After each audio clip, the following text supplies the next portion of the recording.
মেহেরপুরে Mujibnagar ideal মাদ্রাসায় 3 শিশুকে বলাৎকারের অভিযোগে মাদ্রাসার শিক্ষককে গ্রেফতার করেছে পুলিশ। হাজীগঞ্জে 3 শিশুকে বলাৎকারের অভিযোগে মাদ্রাসা শিক্ষককে এলাকাবাসীর গণধোলাই। অবশেষে পুলিশ গিয়ে আটক করলেন মাদ্রাসা শিক্ষক সুলতান আহমেদকে। ছি ছি ছি ছি ছি, কোথায় আমরা এসে দাঁড়িয়েছি?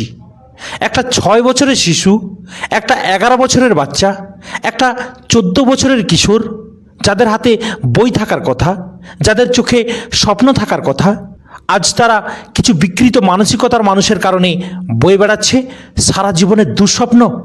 আর সবচেয়ে কষ্টের বিষয় কি জানেন? গত কয়েকদিন আগে আমি একটা ভিডিও বানিয়েছিলাম এই মাদ্রাসা নিয়ে, কেননা মাদ্রাসা থাকা প্রয়োজন।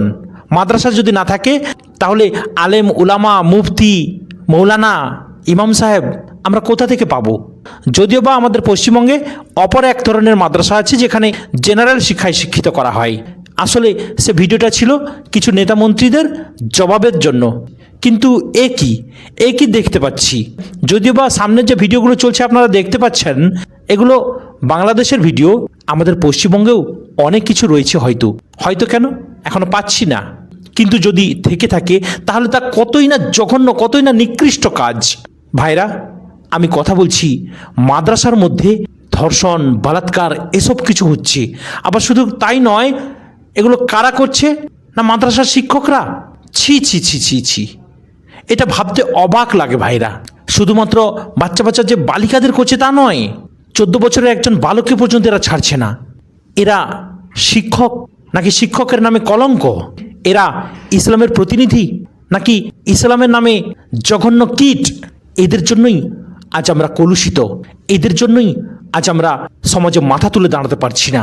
হ্যাঁ ভাইরা, আজকের ভিডিও এদের জন্য, এই সমাজের কুলাঙ্গারদের জন্য, সমাজের নরাধমদের জন্য, যাদেরকে মানুষ বিশ্বাস করেছে, যাদের হাতে নিজেদের সন্তানদের তুলে দিয়েছে, যাদেরকে সম্মান করেছে।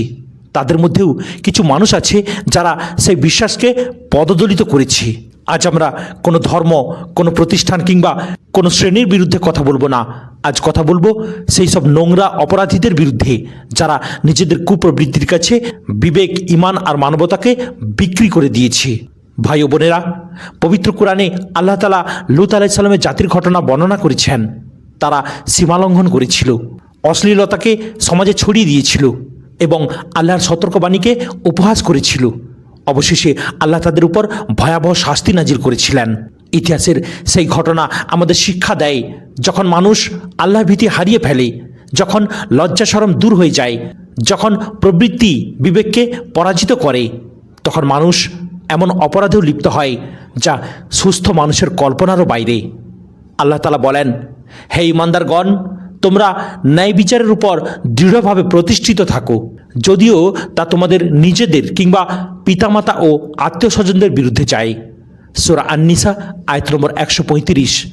তাই অপরাধী যদি আমাদের সমাজের হয়, আমার পরিচিত হয়, এমনকি আমার ধর্মের পরিচয় বহন করে, তবুও আমি তার পক্ষ নেব না। আমি নির্যাতিত শিশুর পাশে দাঁড়াবো। কারণ রাসূলুল্লাহ সাল্লাল্লাহু আলাইহি ওয়াসাল্লাম বলেছেন, তোমরা ভাইকে সাহায্য করো, সে জালিম হোক বা মজলুম। সাহাবীরা তখন অবাক হলেন, জিজ্ঞাসা করলেন, মজলুমকে সাহায্য করা বুঝলাম, কিন্তু জালিমকে কিভাবে সাহায্য করব? রাসূল সাল্লাল্লাহু আলাইহি ওয়াসাল্লাম বলেছেন, তাকে জুলুম থেকে বিরত রাখার মাধ্যমে। সহিহ বুখারীর হাদিস।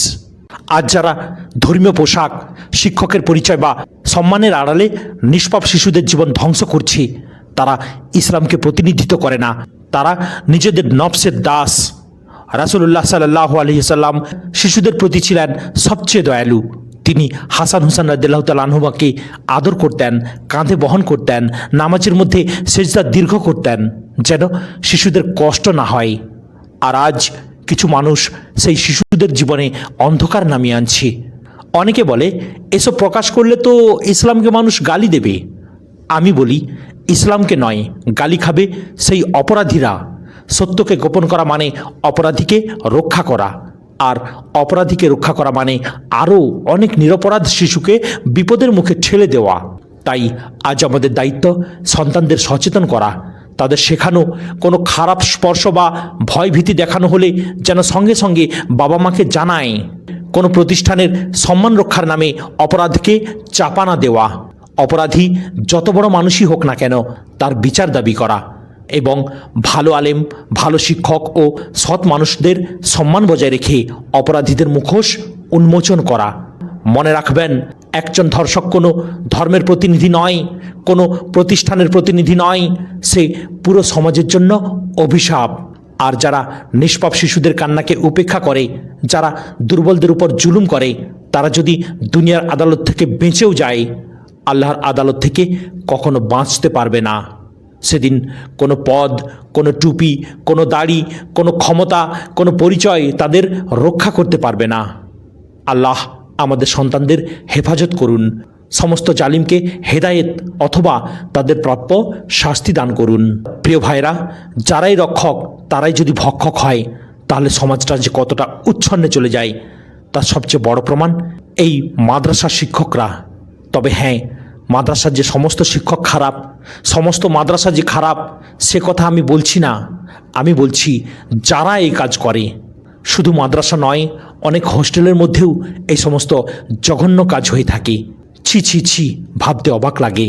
ছোট ছোট বাচ্চাদের মা বাবা কতটা স্বপ্ন নিয়ে আপনাদের কাছে প্রেরণ করেন, আর আপনারা সেই আমানতের খেয়ানত করছেন।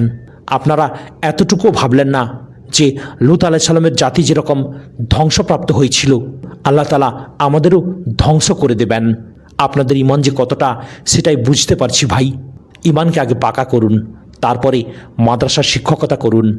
আপনার মতো জালেম, আপনার মতো হায়বান, আপনার মতো নরপিশাচ দরকার নেই এই সমাজের। আজ ভিডিওর মাধ্যমে আমি এই প্রতিবাদ করছি। আর যদি সত্যি সত্যি আপনাদের সামনে থাকতাম তাহলে দেখতেন আমার এই 5 আঙুলের কতটা ক্ষমতা। ছি ছি ছি, শুধরে যান। যারা এই সমস্ত কাজ করেন তাদেরকে বলছি শুধরে যান। আল্লাহর গজবকে বিশ্বাস করুন। একদিন ধ্বংস হয়ে যাবেন, ধ্বংস হয়ে যাবেন, ধ্বংস হয়ে যাবেন। প্রিয় ভাইরা, যদি ভিডিওটি ভালো লাগে লাইক, কমেন্ট এবং শেয়ার করবেন। হ্যাঁ, অবশ্যই প্রচুর প্রচুর পরিমাণে শেয়ার করবেন। এই সমস্ত নরপিশাচদের কাণ্ড কারখানা মানুষ দেখুক, বুঝুক এবং সচেতন হোক। আসসালামু আলাইকুম ওয়া রাহমাতুল্লাহি ওয়া বারাকাতুহু।